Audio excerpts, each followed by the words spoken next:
TTRPG with DBJ. I am your host, DBJ. And today on Mercury Lost, this is an opportunity for me. I often don't share very much about like what's specifically going on in my head and design. And Future Fridays was a really common thing on this channel. So I thought I would combine the two and kind of talk about it. And I wanted to bring up here. Let me put the thumbnail up here. Um, I love science fiction. I'm a sci-fi head, and I feel like science fiction's like the other white meat when it comes to tabletop role-playing games. And so I thought I would give a little insight into a science fiction setting that I've been working on for, it's probably been going on 15 years or more, and very post-human, transhumanist, and that kind of thing. And also uh, maybe offer some maybe some hints in terms of world building for other people. So anyway, you know, I gotta add in my little intro here, but this also gives you an opportunity. If this isn't for you, you can bow out now or stick around, get your notes, and whatever. Just join it. So let's get started.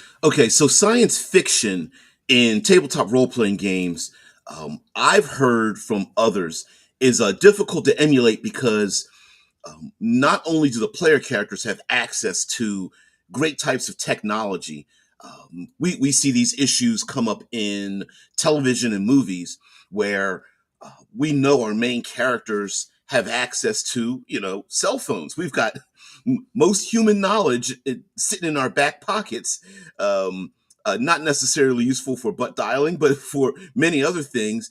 And how do you implement and create adventuring and things of that nature when you have technology that's available to everyone? And I've always related it to, well, if you have characters that have access to magic, what's the difference? But something in our brains makes us do that. So science fiction tends to be like tertiary when it comes to tabletop role playing games. We got ourselves some fantasy, and we know about swords and sorcery and such. And then we have modern day gaming. And when I say modern, I'm talking like Renaissance, and then moving forward to present day, where we have firearms and more advanced forms of travel and communication. And then we get to science fiction, where not only can we not imagine it, but we also, you know, we kind of have to half be armchair scientists and engineers ourselves, and then predict what our players are going to do, and then layer over top of that what our enemies and adversaries and adventuring would have. So I can see why it's like when I say it's the other white meat. There used to be these commercials about pork, and it was always called the other white meat, because it's like everyone's eating chicken and beef and fish, but what about the other white meat? And it was pork. And anyway, sorry. Side note. So um, what is the general definition for me of post-humanism and transhumanism when it comes to science fiction? And I think it's a niche of a niche in terms of science fiction, as opposed to cyberpunk or near tech. Cyberpunk and near tech is basically modern day, but you add on a layer of things being more efficient, maybe more corporate related, and something that where we can understand where there might be only one or two aspects of society that has a piece of technology, but the rest of it is our modern day. Then we have far future science fiction. That's where we're intergalactic, alien species, traveling at hyperspace, folding space, giant starships, battles, and that kind of thing. But I think post-human and transhumanism is is technological wish fulfillment, that the time, the energy, the resources, the money to use technology to bring about a world that you can see today is transhumanism. And it incorporates not just one piece of technology like transport technology or cybernetics, but kind of an improvement of technologies across multiple boards and arenas all at the same time, elevating humanity to where basically it's wish fulfillment. It's, if you don't want to look the way you look, you can download your brain and have a biological or mechanical body. You don't like the planet the way it is, we're going to terraform it. You don't like, you want to live in space and create your own spinning habitat that's carved outside of an asteroid today. Yes, you can do that with automation and such. And so, yeah, transhumanism, where even your mind and your body can be edited or deleted or modified and that kind of thing. Yeah. So I call it technological wish fulfillment. And it's scary because um, when you have enough technology to bring about what you can wish for, it also means for every um what is it what's the term, everyone is a hero in their own story, but everyone forgets the second line of that, that everyone else is the villain in, you are the villain in everyone else's story. And that's the second part of it that no one ever says. So yes, for you it can be, we imagine technology making us wish fulfillment, immortality, copying ourselves and sending ourselves out to the stars, living in a mechanical body that with multiple arms or something or whatever, like living in virtual realities created in our own images and things. But like I said, we're the hero of our own story, but we're also the villain in everyone else's story, and that's where I think it becomes a problem. So let's see, technological wish fulfillment, where you find out that practical interstellar space travel is still impossible. Yeah, because you're gonna run into space dust at 1,000,000 miles per hour. Yeah, that's also something else that I think,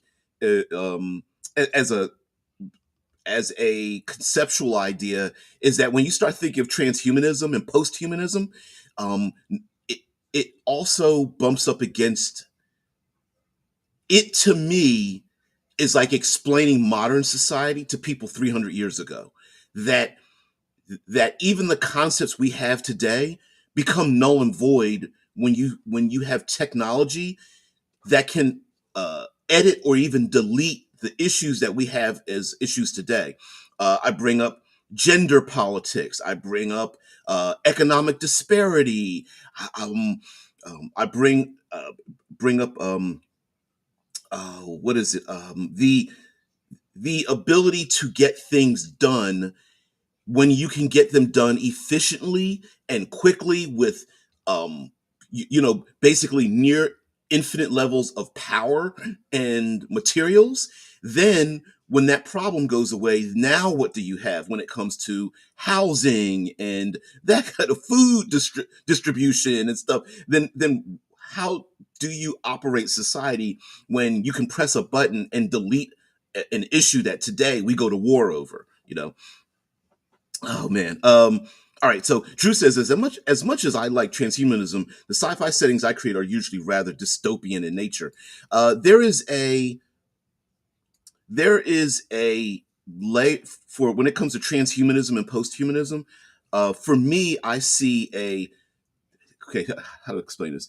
A dystopian utopia, if that makes sense. So on its surface is like a gilded cage in some ways. Like, oh, the stars are open and there's food and space for everyone, and you can choose to be anything you want, and there's no hate ever. And then when you look at it a little closer, you're like, it's a dystopia that you don't see that's gritty. Cyberpunk is a dystopia that like is clear. It's all neon and dirty and like consumerism. But for me, I look at it and it's the Gilded Cage era. It is stiff upper lipping of people seeming to talk conversationally, but they're threatening each other. It's um, billionaires having conversations talking about how they're manipulating the lives of the lower folk and things like that. Yeah, it's gender politics and transhumanism. This is going to be a riot. You know what? The word transhumanism has been kind of co-opted now, because it used to be like a transition of humanity, and now it's related into into human biological transitioning, which yes, but that's not, it's more than that. That's just a little subsection. So yeah. Drew says, remember, people also thought that being faster than the speed of sound was impossible too. Yeah, it, because there's this concept. Scientists think that if as you approach the speed of light, you you will literally be a time traveler of sorts, and you can't arrive to a place faster than you left, because then that means you've already arrived before you've left your present location. Yeah, yeah. Um, anyway, that's scientifically, but also the idea of generation ships, and how do we, like, we always think about moving from Earth to like Alpha Centauri, but in post-humanism, what about our own solar system, right? Why wouldn't we build orbital rings and space elevators and colonize the rest of our own solar system? And I think there's a lot of great information that we can use, flavor in our own solar system long before we pierce the Kuiper belt and the Oort cloud, which is where my setting takes place, long before we start heading off to Alpha Centauri, which has a distant plot. Yeah, transhumanism and dystopia go hand in hand, because you're going to get trapped in a computer or a brain in a jar, a never-ending nightmare. Yeah, okay, yeah, yeah, yeah. Um, yeah, there's a term, there's something that we've actually created in terms of like space dust and moving through space and all that kind of thing. We create our own problems called the Kessler effect, and let's see if we could find Kessler. Kessler syndrome, space problem. Um, nope, we don't need pop-ups. Yeah, Kessler syndrome and space debris. So the Kessler's, um, this was back in 2022. This feared space junk cascade called Kessler syndrome. It's a problem. Kessler syndrome is a phenomenon in which the amount of junk in orbit around Earth reaches a point where it just creates more and more space debris, causing big problems for satellites, astronauts, and mission planners. Consider this scenario. The destruction of a dead spy satellite spawns a swarm of debris in Earth orbit, which wreaks ever increasing havoc as it zooms around our planet. The cloud destroys a number of communication satellites, generating more and more debris with every violent collision. It takes out the iconic Hubble Space Telescope and a NASA space shuttle, killing several crew members aboard the winged vehicle. It then lines the International Space Station up in its crosshairs, destroying the $100 billion orbiting lab with a hail of fast flying shrapnel.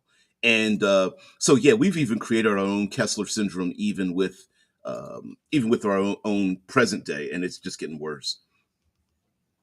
Drew says, I use trans in regards of biology as transcending and not as transitioning to. Yes. So what talking about uh, the destruction of gender politics when it comes to transhumanism and posthumanism is that if we have the ability to modify our own DNA, to grow biological bodies for ourselves, to download our brains, to become digital information, at the point we become digital information, gender no longer exists. It would be it's the equivalent of genderfying a computer program.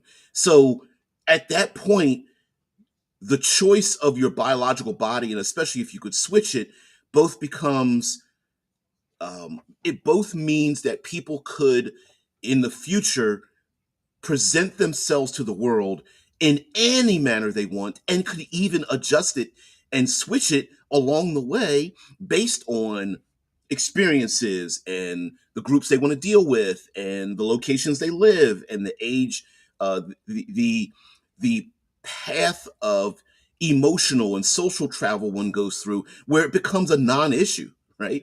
It's to me, to present day, I look at it like tattoos. There was a period of time where having tattoos was, I'm old enough to realize that having any tattoos was considered a taboo. Till today there's people with face tattoos that are just, everyone's just shrugging like whatever, it's a norm where people roll up their sleeves and they've got tattoos and they're not being judged. And I'm like, if you can modify your body, like, at what point does society tell people they can't modify their bodies, until the point that you could literally take the zip drive of your brain and stick it in another body and live in it, as long as you like, or forever, or on a whim. Which also brings up I love drama and problems, which also means that there are real people who are dealing with true body dysmorphia.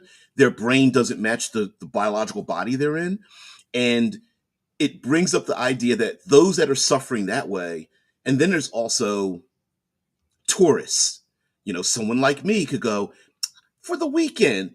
Hey, bro, dudes, let's go rent some ladies' bodies and have ourselves some fun, right? And it's just like, wait, I got real problems. You shouldn't be touring in my pain, as a tourist or something. So so the utopia of the ability for people to present themselves to the world, in the exact way they want to, also brings about problems itself. So I love it. Yeah, colonizing our own solar system. We got to find a way to transform ourselves into fire or ice demons so we can live on any of the other fucking planets. I do wonder about that, right? Like, would it be easier for us to modify ourselves going forward, like breathing thin atmospheres, living in frigid conditions and all that kind of stuff, or are we destined to build Earth-like habitats everywhere? I don't know. Yeah, Gravity. I love that film.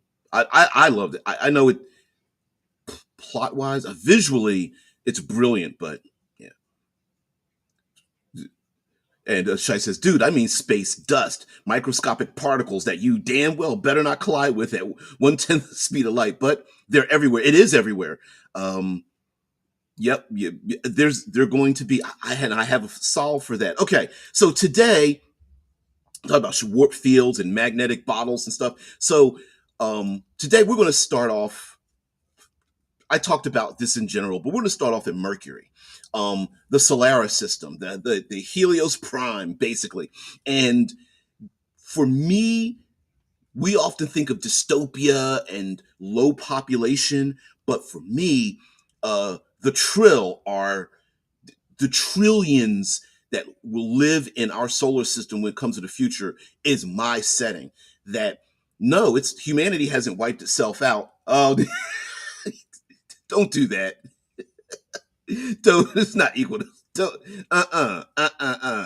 We're not bringing that dude's name up. So, um, the idea here is that trillions of people live in our solar system, and why? Because we would be able to support it, and instead of humanity being killed, we've actually expanded. But the thing is that we're at the cusp of leaving our own solar system, and where do we start? We start at Mercury. Now, Mercury is the home base of operations for us becoming a K1 and even K2. I'm with you there, Drew. I'm with you. Becoming a K1 or K2 civilization. Oh, okay, yeah. Yeah, I hear you. Yeah, the impossibility field. Yeah, it's implausible. You can't create the thing. I hear you. So Mercury is where I think we might be able to start the idea of the Dyson swarm. For those who don't know, let me share this image out here. So for those who don't know, we often hear about something known as the Dyson sphere, but actually the concept of the Dyson sphere is really the Dyson swarm, and the Dyson swarm is creating enough habitats that extend around our own sun let me find one of these images that seems more plausible of what I'm talking about. It's not a full sphere. We'll go with something like this image. So it's basically hundreds of thousands of different habitats and um, solar panels and things like that, so that we can use the entirety of our sun's energy. Now, in my setting, that hasn't happened yet. It really has not happened yet. But Mercury is being dismantled to create power solar panels, so that it can be the goal is to use it for energy for the entire solar system. And that sounds great, doesn't it? Yeah, but human beings are involved in this, and anything human beings are involved in means that there's assholes attached to it. So not only are there scientists and engineers basically dismantling, mining the surface of Mercury to create this, and these crab and spider cities that are moving along its surface, um, getting its raw materials, moving along the terminus of the planet, so that you don't want to be on the frozen side, but you don't want to be on the blazing sun side. And there are these moving mining cities that move along. But it's also a political hub. It's where envoys sent from across our solar system go, and it's the political equivalent of watching our politicians go to church with their families. Um, Strange but true, and the reason for that is because Mercury is also where they're creating and are using laser assist systems to push starships further out into space. The sun, also the largest uh, gravity well in our solar system, is used for slingshotting everything from starships to satellites out to the outer orbits of our solar system. All that put together makes Mercury a pretty important location. Here's the problem: um, infinite power. Uh, what's the term? Power corrupts absolute, and infinite power corrupts absolutely and infinitely. So anybody that has the power of the sun has literal lasers that are pushing against solar sails for ships. Also means that those things are weapons of mass destruction, and nobody wants that in the hands of. Everybody wants it in their own hands. Nobody wants it in the hands of anybody else. So Mercury is the starting block of drama spreading throughout the solar system in my setting. And so diplomats, envoys, politicos, um, backstabbers, sycophants have flooded Mercury, and they are there to get their hands on, or parlay with, or have the keys to, or manipulate the position of the laser assist systems, the ability um, to have a air quotes toll booth of sorts, using the sun to accelerate around it, and being able to control that aspect of the world. So yeah, yeah. Mike Mayer says, fitting that the mining bases of Mercury are mobile and move fluidly like their namesakes. Exactly. Yes. The the thumbnail I will get rid of this. The thumbnail that I picked for Mercury actually has a lot to do with the mythological and the chemical form of Mercury too. So Mercury, the Roman, is it Greek or Roman god? I can't remember. Mercury and Hermes. So one of the, I know I'm mixing it up, but um, was a messenger of the gods, and also like the, not just a messenger, but also the mischievous god. And the Mercury and the sun is sending a signal, even a political one, out to the rest of the solar system, that you need to be here, because all it takes is to aim these lasers at you, and powered by the sun and infinite energy, not infinite, but nearly infinite concerning the rest of us, and we could aim it at your city right now and blow it out the sky. And so what, it takes 8 minutes to get there, you got 8 minutes to live, right? So yep. Is Roman. Mercury is Roman, Hermes is Greek, but same thing. And also Mercury, the chemical, slippery. It's affected easily we use it because it's affected easily by temperatures and things of that nature. So people are slippery here. So yes, yes, absolutely. Drew says, personally, I think that power does not corrupt. It only reveals the immortality people already have. Exactly. Right. Have a person win the lottery and you get to see who they are, because uh, mo- anything that gives people power, money, influence, things that can shape the world into wish fulfillment, right? Anything that gives you the power to make the world more in line with what you think brings out, like Drew says, it reveals the immorality that people already have. So this is the place where it is. So the image I have in my head are the most popular political people in our solar system are going to be walking on the surface of Mercury, talking about their political agendas and things like that, walking in the terminus, because you could actually physically, on a flat plane anyway, you can physically walk fast enough to not get burned by the sun and not freeze to death in the shadow of the sun. So, and this is where politicians go to get that influence to spread out to the rest of the world, and also to let people know, this laser assist system that you're afraid of to get aimed at you. I'm gonna be here to make sure it'll never happen. And so, but accidents do happen, right? Here, people left out in the sun to burn, left out in the shade of the sun to freeze to death. And so there's a lot of that. There's a lot of wheeling and dealing and things. So that's one aspect here. I love drama. And so when it comes to world building, the simple answer is I love the number three. And you have to give, if you're going to make a sandbox, you got to throw toys into the sandbox.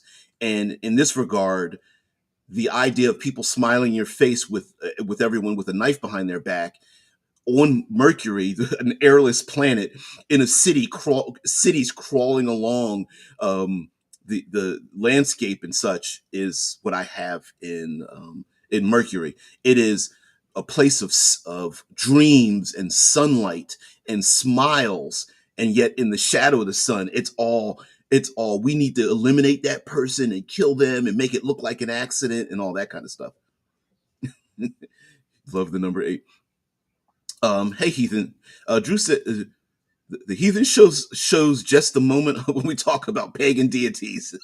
Yeah, all right, Odin, sacrificing people. Yep.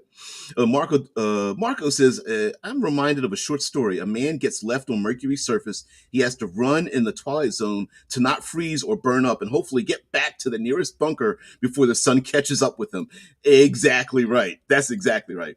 Also, in my in the canon of this sci-fi world, um, they're building a Dyson swarm. Okay, it's being mined, and it's the planet. No, the planet is not being dismantled in the idea of like building blocks, but it is being mined, and there are scientists and engineers that are building these long, elaborate solar panel highways, and there are these nodes where people are living. They're actually having their families and stuff living in these nodes, because the sun, being a big gravity um, uh, uh, singularity, is being constantly pelted by micrometeors and dust that uh, the member of the Shice Squad brought up. Like, there's space dust out there everywhere, and if you impact it at high speeds, or it's moving at high speeds, or confluence of the two, it'll just it'll just poke holes through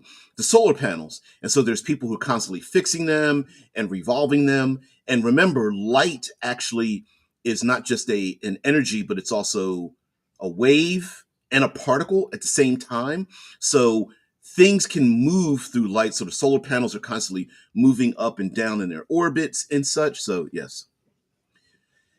Oh no, no, it's, well, yes and no. It's a location. It's like Greyhawk, right? Mercury is just beginning, but uh, the setting is Mercury and Venus and Terra and Luna and Mars and the asteroid belt, and going on and on. So this is just an introduction to Mercury, but my, I don't know, 80,000 word document is still growing as we speak. So yeah, it's been about 15 years or more since I really seriously thought about doing it. So, oh, I haven't thought of it. I don't know what game it is yet. I don't know.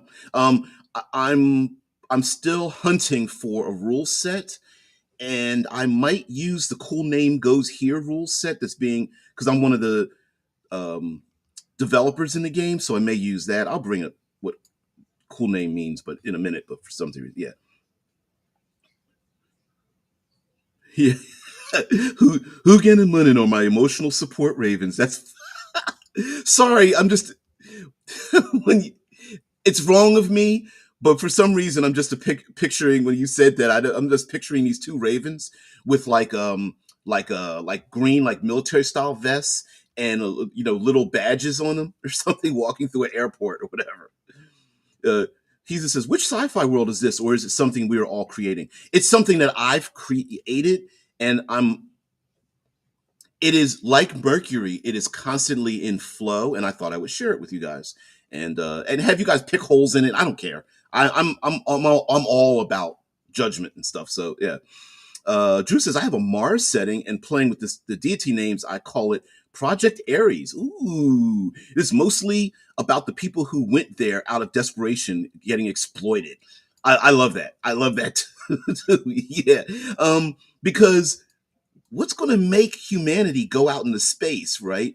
And there's also this is an issue that I always bring up with people who like here in the States. We've got a lot of space here in the United States, and they build suburbs and rural areas get knocked down, and to build more sub cities and districts and things like that. And usually, what ends up happening is everyone is here is like, I want to move out of the city and spread my wings, and I want space around me. So everybody moves out of the city to make the suburbs, but then when they get there, all the infrastructure they had in a big city they miss and then build where they get, bringing all the problems with them that they were trying to escape in the first place.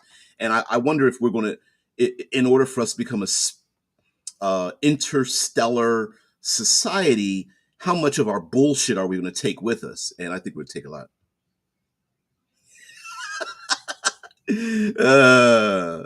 It's so funny. It's so funny. Yeah. Yep, and that's Asimov's. Yeah, do androids dream of electric sheep? Yep, Earth is irradiated, and most humans are going to Mars. In let me give you a very simple overview of how I think of it. So, um, Earth is a water-based planet in my setting that we've done enough ecological harm to the planet that most people have gotten accustomed to living in the oceans. So Earth, the land masses on Earth are, for lack of a better word, a museum. It's been vacated, and most of humanity is aquatic based, oceans, rivers, lakes, that kind of thing, and it's also aerial based because there's a an orbital ring around the Earth, one of the greatest mega projects ever created in this world with space elevators and such. And there are reclamists who are trying to bring back old Earth and save the older parts of Earth and keep alive old languages and cultures and fashion and things like that. And so, but everyone else pretty much lives on the surface or underwater or in rivers and things like that because uh, there's too much there's too much damage. There's nanotech swarms and um, uh, uh, storms and hurricanes and earthquakes and dust and all that kind of stuff. So it's pretty much an aquatic world. Um, Shai's like, how much of our bull should we take with us? Well, we we better not try to build a colony ship because by scientific consensus, the most likely outcome would be the onboard civil war. Oh hell yeah! Oh hell's yeah! We can't. Shit. Have you ever tried? Here's an experiment. Uh, the and I had to explain this. I remember having a huge argument at my job. So I'm a letter carrier, and one time we had to we as a group of employees, about 30 of us or so. There's about 30, 35 of us. We all put in money because we were going to have food for some kind of celebration or something. And everyone said, let's just order a bunch of pizzas. Okay, great. And the the number of toppings on pizza is inversely proportional to the number of people deciding what those toppings are going to be. So, in other words, you can't please as long as you have more than one person, you can't please everybody everywhere all the time. You're going to have outright civil war at some point, right? It's like role-playing games, table flipping and all that kind of stuff. Somebody somewhere, what was it, in Antarctica or the Arctic Circle or something, um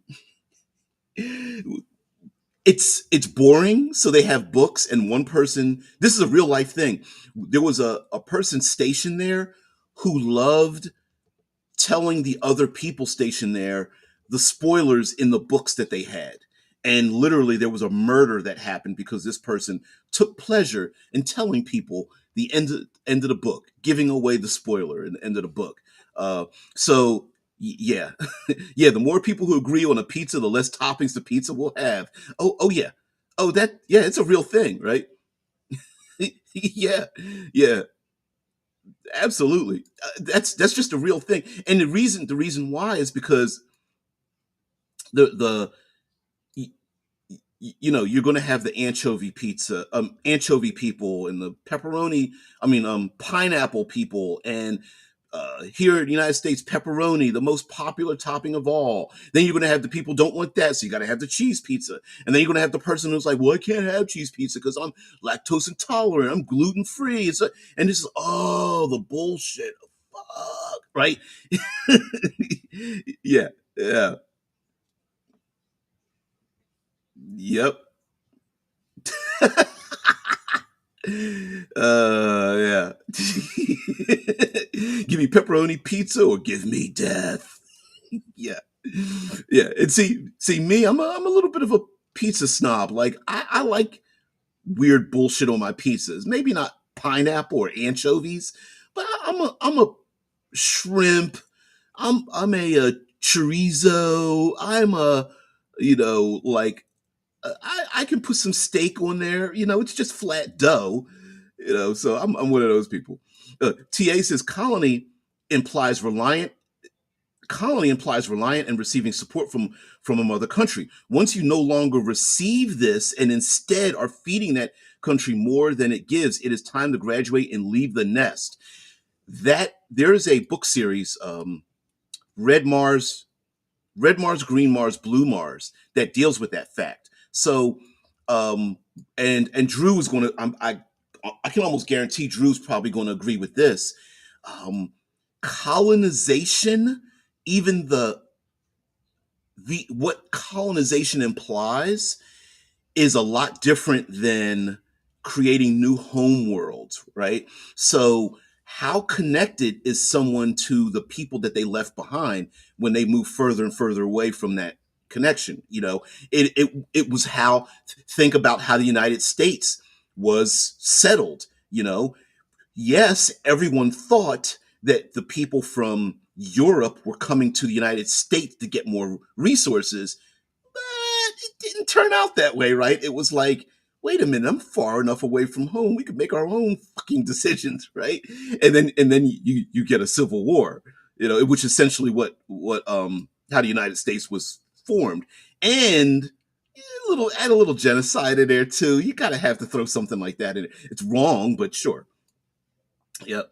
Princess Braheimer, hey, I think you might be able to manage a colony ship if you have an ostracism mechanic similar to Athens, uh, kicking people out. Yeah. Unfortunately, tossing someone out an airlock is a little brutal as far as exiles go. And also, I'm going to say this, kicking people out of airlocks, while kind of a cool concept in science fiction, isn't really a smart thing because going back to the Kessler syndrome and space debris, every time you dump something in space, it becomes a relativistic impact or projectile uh, piece of material. So dumping people in trash into space and actually having space battles makes things worse for people than better. So in my setting, it's space piracy is what happens, not space destruction. It's too starships and all that, and space habitats are far too. The, the value of it, you have to be a psychopath to destroy, to launch a laser through a space habitat or launch nuclear missiles or something, gunships into another spacecraft. You really don't want to do that. It's far better to dump people into a recycler and steal their shit. So that's far more important here. Yeah, yeah. In Britain fighting, it is that mother that won't let its child grow up because they like the child living at home and paying her bills. Yeah. Exactly, exactly. And so there is that. I want that tension in my world. So Mercury is the so here's a long story short. Mercury is the home of politics, of bright suns and a better future versus the dark and dangerous and assassinations, because that's where politics happens, and that's where the most powerful, uh, some of the most powerful weapons of mass destruction are being created that help us get out into the outer reaches, and maybe eventually with laser assisting we can push ourselves into Alpha Centauri. Then we have Venus. Venus itself is a gaseous world where people live in the clouds in aerostats, floating in the clouds. There's also rotovaders, spinning space elevators that reach deep down into the atmosphere of Venus, a place that can boil lead, was extremely dangerous, but also living in the clouds and living, cloud casinos and things of that nature. And so there is a bit of that. Terra, Earth, is an aquatic world where people scavenge on land, live in the water, and want to escape out to the orbital ring. So Earth does have an orbital ring around it, a big giant mega project where the remnants of Earth culture is being saved, for good or bad. And then Luna, the moon, is a financial and technological hub, and it's the cyberpunk of this setting. And then we go on for that. Names by the namer. Hey, let's go ahead to get in a live stream. Finally came for the stream, staying for the pizza. Hells yes. Shai says I meant a galaxy ship, not a colony ship. No, you're fine. Pineapple and hot dogs. Man, I don't cuss at you like that. I don't use that kind of language with you. Yeah. Shai says, shit, I meant a generation ship. That's what I meant. Where dozens of generations live and die on the ship just so we can get 4.24 light years away to Proxima Centauri B. Now, it depends on how we travel, right? Because my idea is that we may become the aliens that we think exist out in the rest of the world. So by the time we even get to travel to like Proxima B, like you're saying, Alpha Centauri, Betelgeuse, and these other places, by the time we even have the concept of getting there, we might not even be human. So we may be digital information and mechanical bodies. We may beam ourselves there. We might send, I don't know, nanotech machines that are no bigger than a backpack being pushed through space by light sails to build facilities there, 5 generations before we get there. And who knows how long we're going to live as human beings, especially uh, if we're narcissistic enough and we grow clones of ourselves to then spread ourselves through the stars. All of us, our brains, piloting bodies, copies of ourselves spread throughout. Who knows what's going to happen before a galaxy ship even gets there. So Drew says, yes, the whole colonies in space is something I find really well done in Gundams, including colony drops. Yep. Strangely enough, even though Gundam, giant robots, and all that kind of stuff, it kind of deals with the idea of like how much how much are we coming here to make a place better or worse, and what kind of a baggage are we bringing along with us, which through my own game system does have a baggage system. But anyway, Mike Marin says, what I've noticed amongst my UK and EU TTRPG mates is that Americans seem largely comfortable world building a fantasy world with a largely morally optimistic empires such as Dragon Age and Elder Scrolls. However, all my EU based mates seem to hate the idea of empires due to post colonial guilt and always make them evil every time. And listen, you know, you could say, uh, I would I wouldn't blame them for that, because it feels like the United States has picked up where like the EU has basically let it go. And it's like it feels like we're walking in those same shoes without thinking in our heads. Are we just repeating the same mistakes over and over again? Right. The idea of exporting our United States, we're very good at exporting our culture and have a hard time importing it from other places. And the whole concept of speaking slower and louder, as if people who live other places are supposed to be the way we are. We have some lowest common denominator individuals that we export that embarrass the rest of us. But I wouldn't say our UK mates, our EU mates are wrong, even though you kind of don't want every fantasy and sci-fi setting to be the same and just be this dystopia. But yes, TA says all I can think about my suspicion on pork, okay, and my Jewish friend's response over a friend saying, "Oh wait, you're Jewish? You don't like bacon?" And his response is, what I love bacon, I just can't have it." Yes, I got a friend like that. I got a Jewish friend too who's like, "Oh no, I love bacon. I just religiously not supposed to have it. Dirty animals and all that kind of stuff." Yep. Marco says maybe have a timeout pod, or separate the colony ship into several sections, so to speak. Yeah, but then you have classism, But listen, if there's two or more people in a confined space, somebody's going to need a timeout. So, but yes, I agree with you, because if you exile them, how many people do you exile till they become their own colony? I mean, their own faction? I don't know. TA says if it's only orbiting, if it's not moving that fast, then it can absorb some of the kinetic energy, slowing stuff down enough to be captured and recycled. I want in my setting, there's a whole industry about collecting debris. So to leave Earth's orbit, Mars orbit, um, a little bit with Saturn and some of the moons and such. Some of it in the Jovian system, but the Kessler syndrome is real. So you can't just land the ship and take off and just be done with it.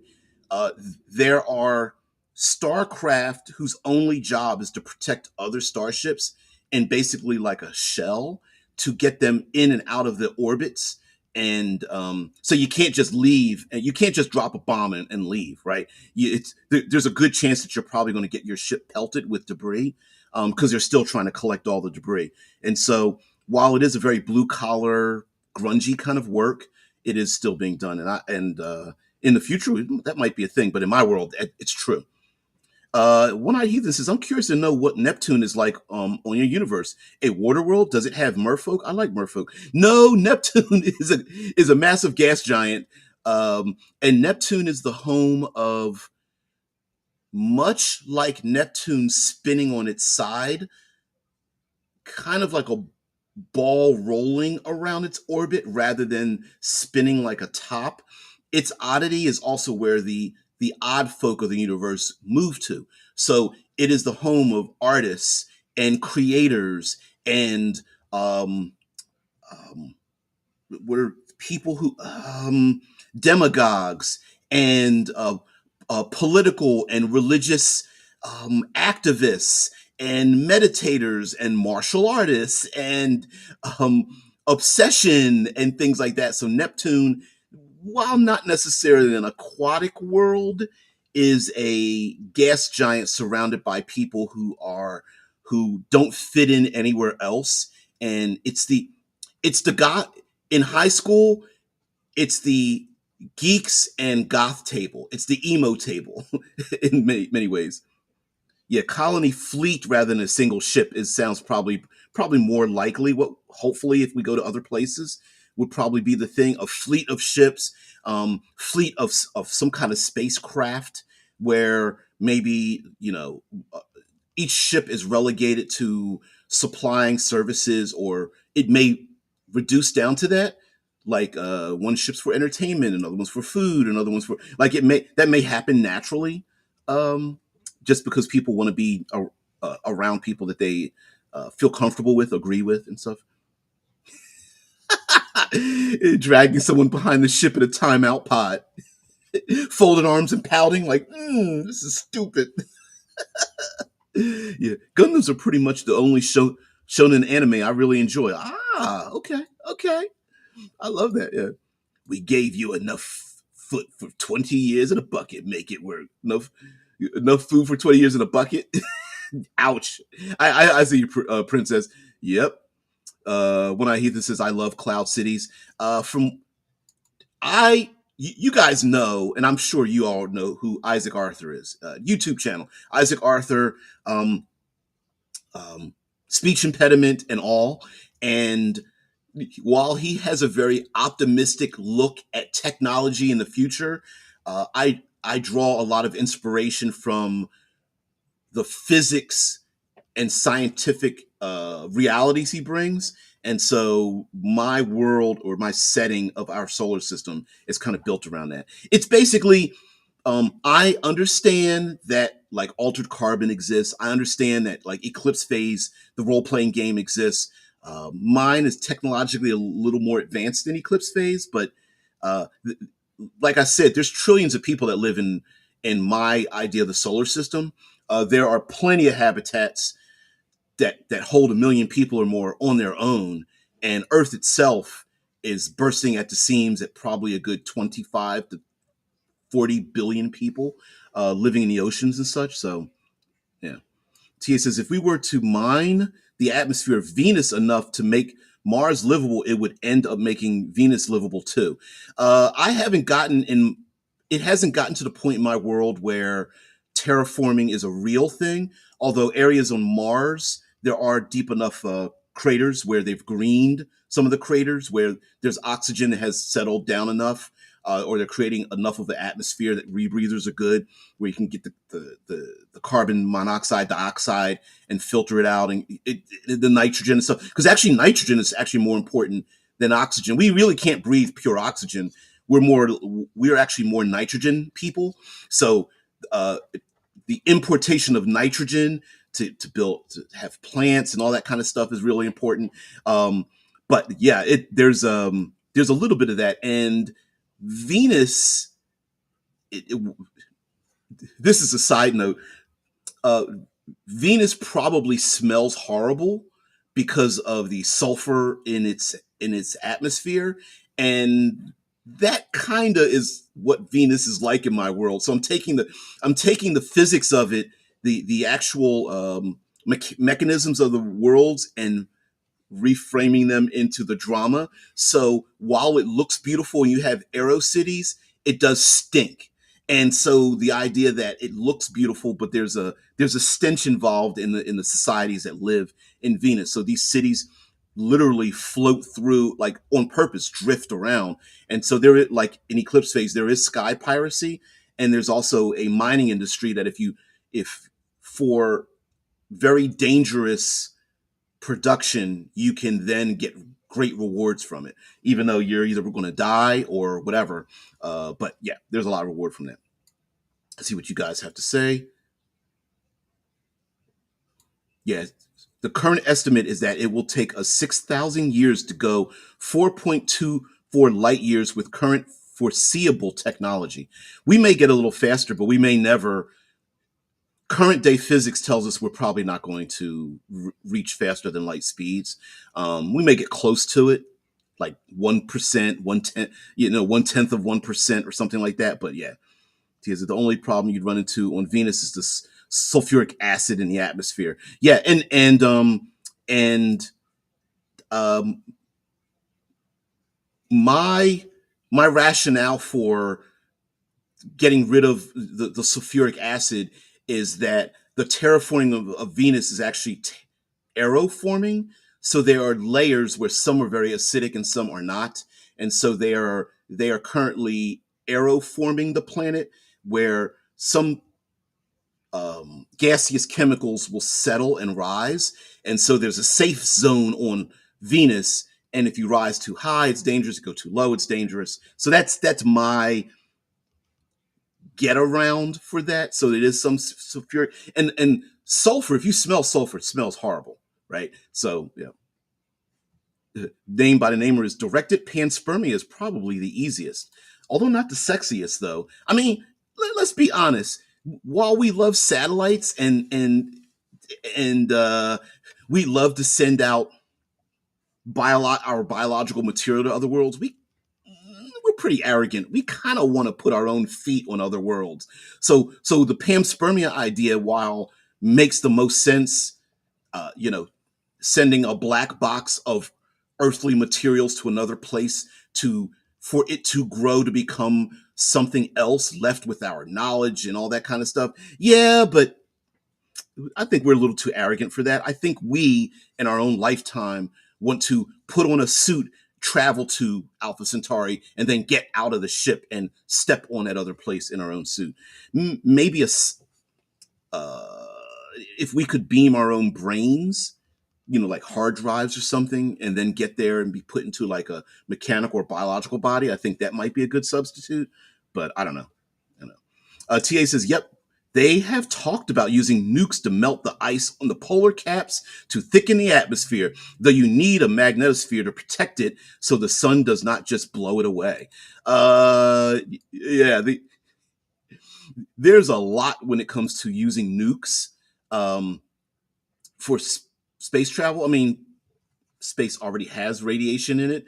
But when you bring that up with people, there's a lot of anti-nuclear people on Earth that are just like, we can't use nukes in space, and it's just like, ugh. But yes, melting polar caps, that was in the book. By the time you got to Blue Mars, the idea of using nukes and using nukes underground to get aquifers to explode to get the water that's subsurface on Mars to get it to rise up. Some are saying the moon actually has polar caps on it, and using the moon to get to use for water and oxygen and stuff. Yeah. Hunt's still talking about the space stuff. Hell yeah. Somebody's got to keep it in mind. Yeah. Sulfuric acid is not a problem. You need sulfur for life, like amino acids and such. I agree with you. Yeah, absolutely. Yeah. In all seriousness, I really hope humans do colonize other planets so our species survives when our sun expands into a red giant. Dude, there's so many other. This is something else I like to bring up. That if you think about it, it's a bit depressing, but it's true. True immortality means you will one day die. So follow me on this. The longer your lifespan, the greater chance you have, though very small, you have of bumping up against the thing that will destroy you. So, the longer we live as a society on Earth, the greater chance we have of our sun exploding, our sun dying out, being hit by a rogue planet, being swept over by gamma rays, being impacted by radiation from pulsars, from a meteor, asteroid impact, from an errant comet, from our own societal destruction. Like the longer we live as humanity, up to and including immortality, no matter how far we expand, the greater chance we have of, who knows, another galaxy could be moving through our. Who knows what's going to, if you measure scales in terms of astronomical events, that the longer you live, the greater chance you have of being destroyed. So, yeah, it's depressing, but yep. So hopefully we will become a multi generational planetary species, so we can spread out enough to escape the things that are going to be in our way that'll probably destroy us. So no one person is it. One Eye Heathen talks about mining the sun. Yes, the sun not only gives off energy, but it flings out particles.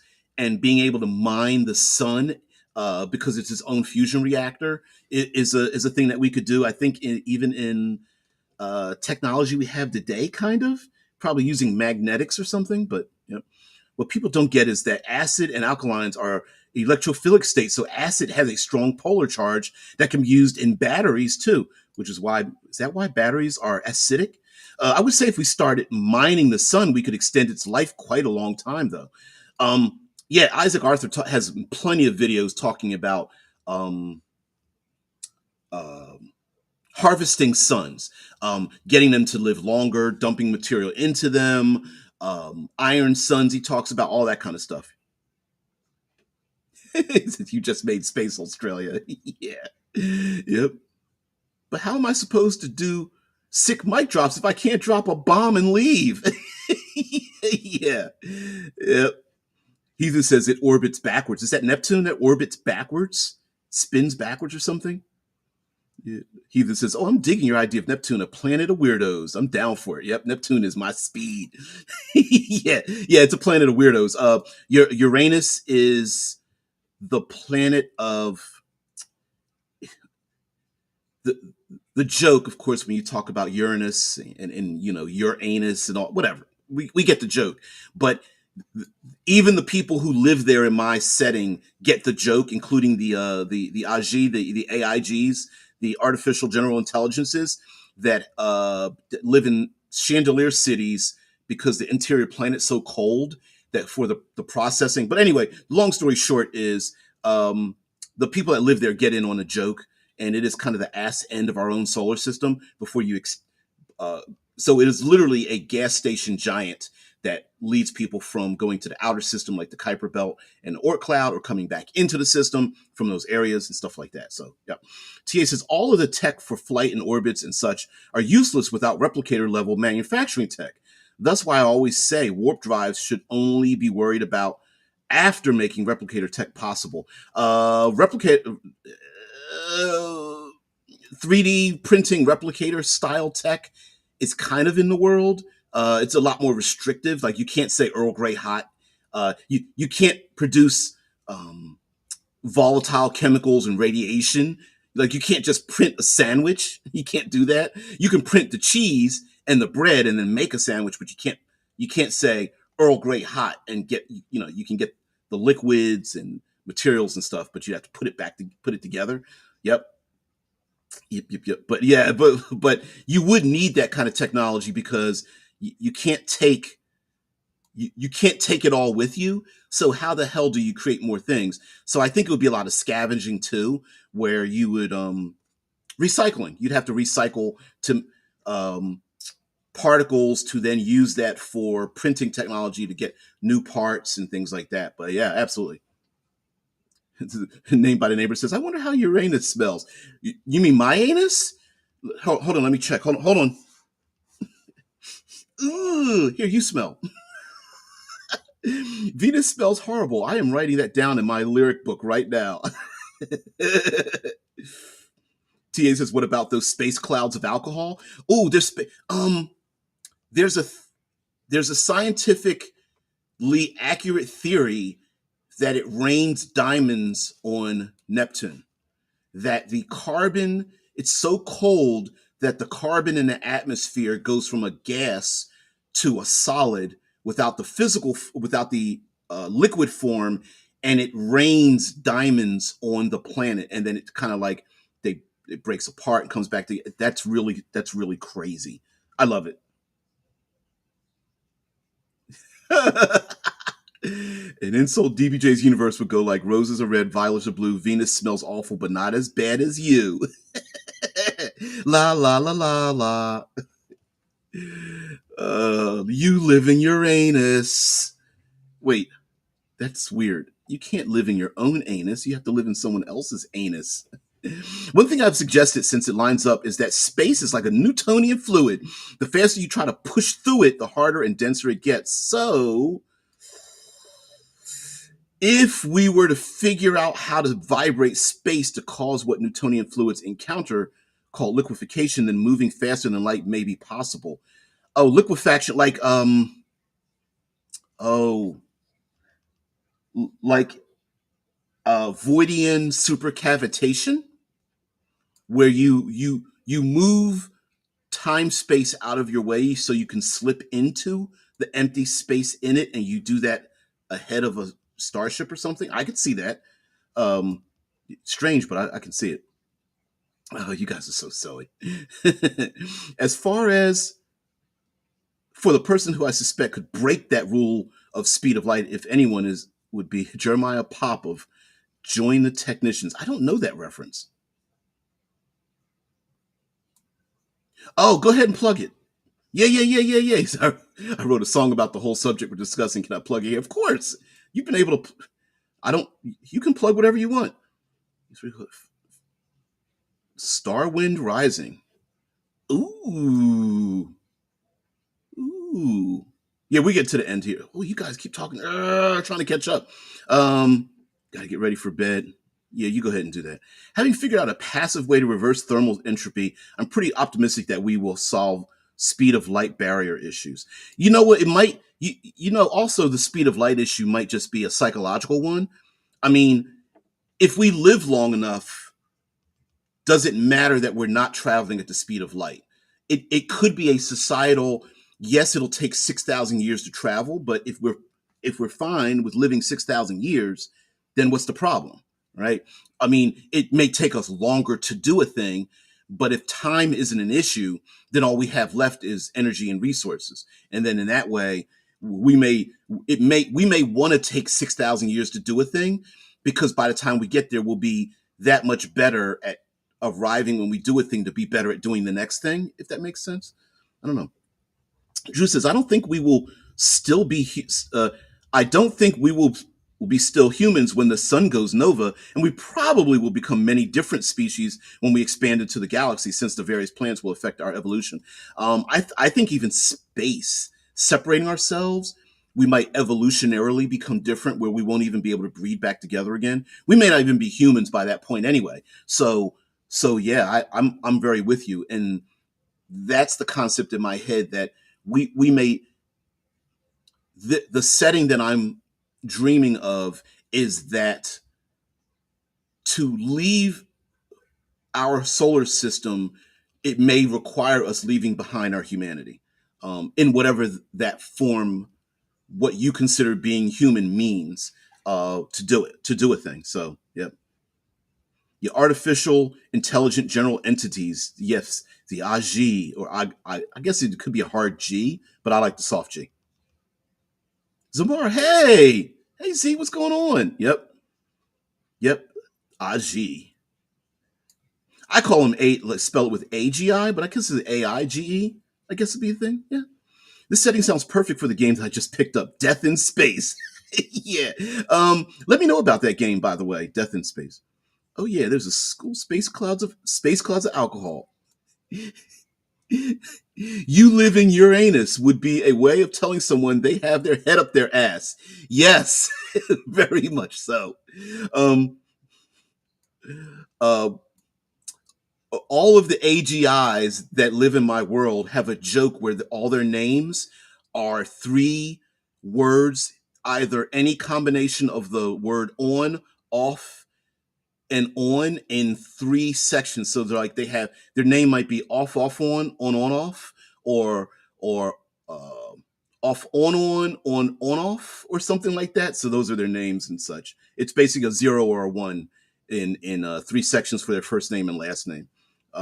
Yes, there is a limit to how many names they have, but I haven't mathematically figured out how many variations of on and off you could do in two separate sections of three permutations.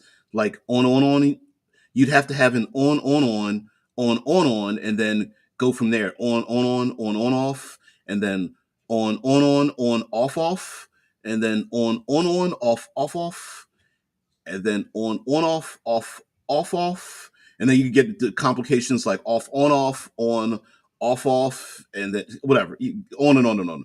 How would a laser assisted ship come to a stop at the end of the journey? Deadman brings up a good point. Like, if you're being, if, you would have to do a burn and flip. So maybe you have a different, maybe you carry with you fuel to do the burn. You'd have to flip and then burn your way down, or or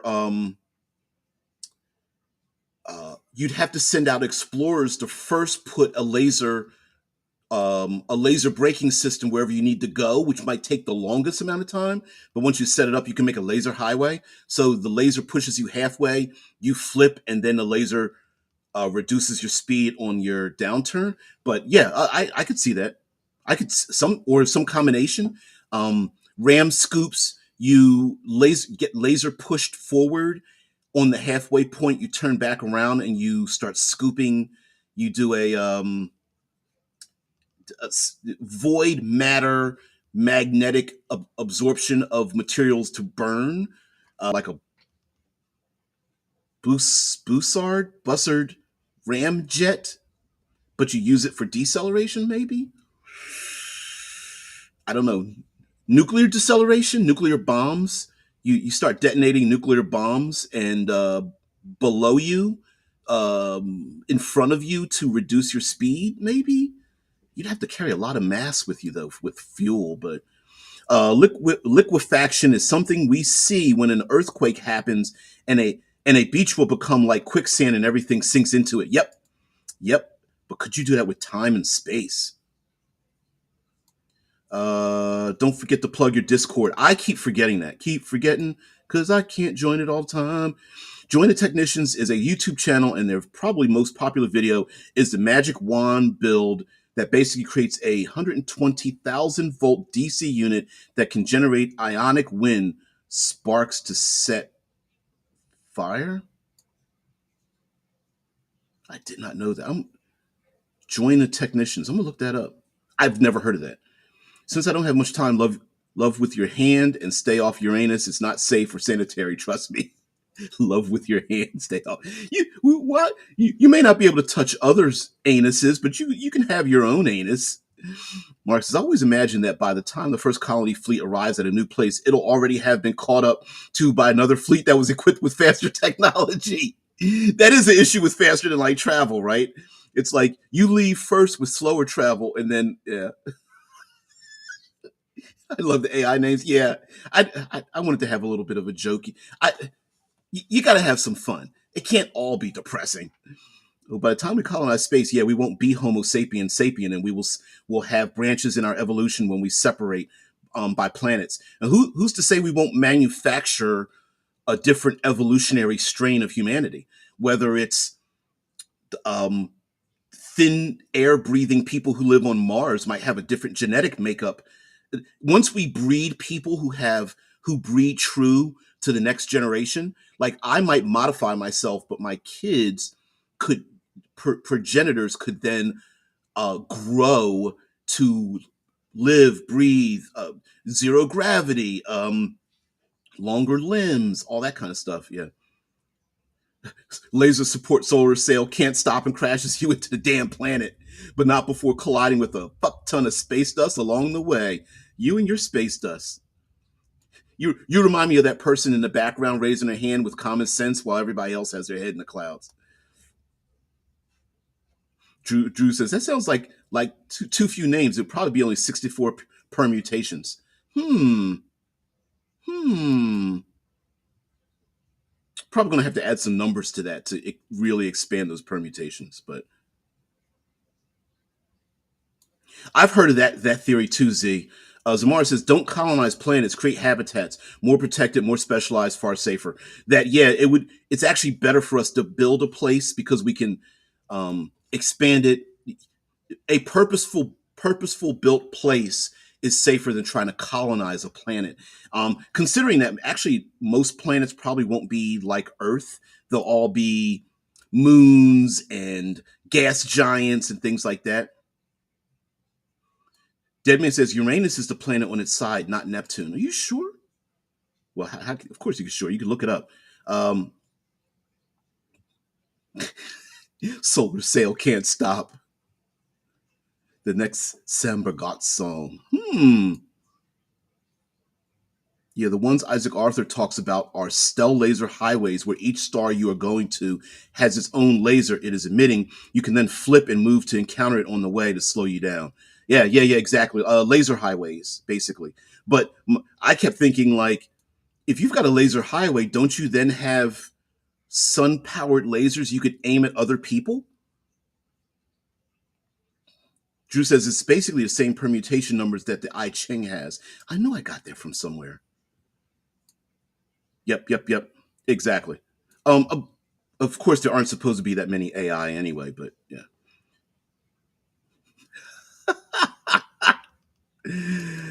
Oh shit. Ship announcements. All hands stay off Uranus unless you are on leave. Then I don't care where you go. Yes, absolutely. Yeah, if you are in a ridiculous mood, have 64 places in the names. Yeah, yeah. It was incorrect. It is Uranus. My bad. Yep. Okay. That is the idea of the well where you fall down and it gets stuck. If someone rescued you, you would your first response be to find another well or go fall down it? Because planetary gravity is a gravity well. Yeah, it is. Yeah, while we love being on Earth, we forget that if we go to another planet with a gravity well, we are actually we're creating for ourselves the exact problem we have leaving Earth, which is that we can't get off of Earth very easily. We would rather be on low gravity, zero gravity places and then visit gr- gravity wells rather than going down in them. So, yeah, I hadn't thought about it that way, but it is. Oh, let me just before I get out of here, there is a company. Oh, what's the name of it? The company that's using.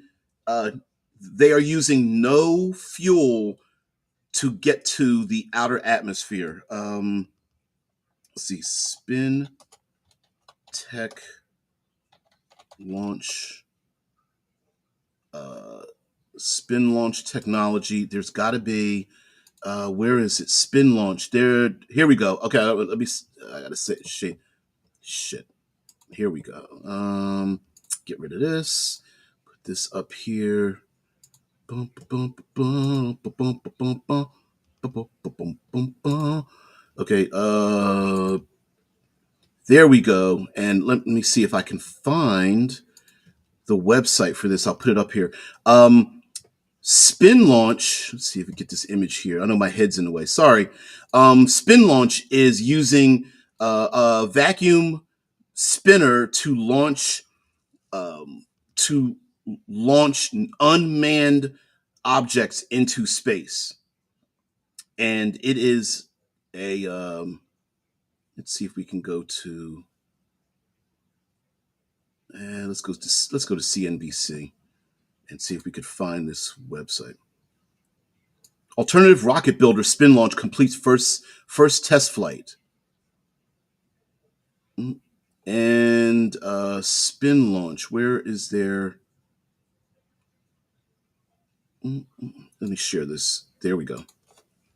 Yeah, this is a vacuum centrifuge, and they use a series of membranes to keep the vacuum in there.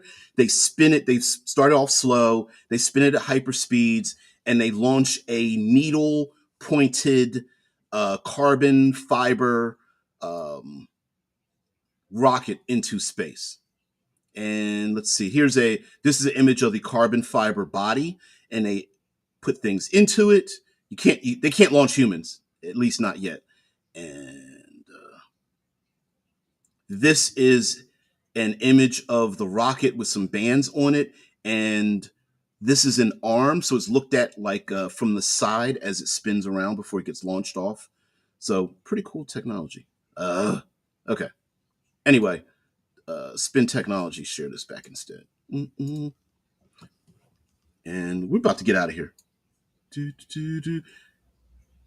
Everybody have a one-eyed heathen. Have a great one. Spin launch. There is a video by. Yep. Exactly. Yep. Yeah, it's even more ridiculous than the Hyperloop. It sure is. I love it. Oh yeah, spin launch. Oh yeah, spin launch. All the trouble we get in with another spin launch. What song is that? Finally, life size Hot Wheels. I bet there is. TA brings up something. He's like, I am betting like Hyperloop 2, there is a patent from back in the early 1900s already that someone put out. Yes. Yes. It's old technology made new. Tailspin in intros. The Tailspin intro song. Ah, okay. Yeah, there's some video about it. I wonder if I'm going to get dinged if I actually put the video. I can't do it. Okay. Anyway, guys, I'm taking too much of your time. I want to thank you guys for being here, being part of the show. I really appreciate it. Thank you very much for being here and allowing me to vomit up some of my ideas here. I'll maybe Fridays we'll keep doing this or something just because I love technology and I love science fiction. We'll get into Venus and all the other planets and such.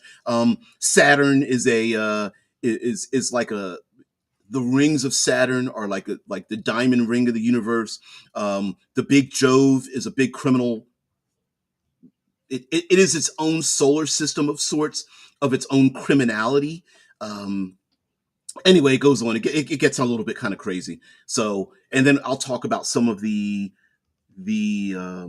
character concepts that would exist in the world, like the cogs, who are like precogs that follow an AI system with a predictive units, and then there's the von Neumann individuals who walk around with nanotech, these small orbs that follow them that are just nothing but pure nanotechnology that people fear in this universe because of the problems with the gray goo issue and then there's also the paperclip problem and the random AI, and there's also a unifying issue.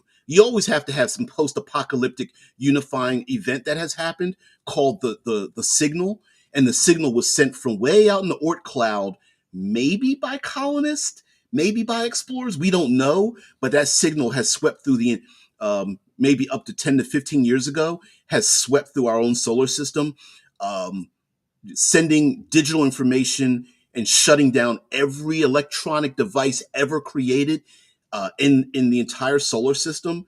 And in hindsight, realizing that it might be the key to leaving our solar system, and alien technology, maybe, or maybe it was a weapon, or it's a precursor, or had we saved all that information because there's the data core hunters, that maybe it was literally one giant computer program, and it took all of the digital databases in the entire solar system to even encompass it, and maybe we can piece it back together.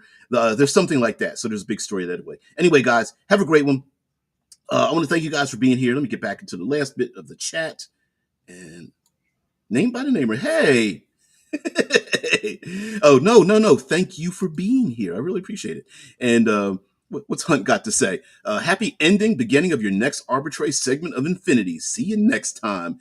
Thank you, named by the namer, and everyone else. I will see thee later. Bye.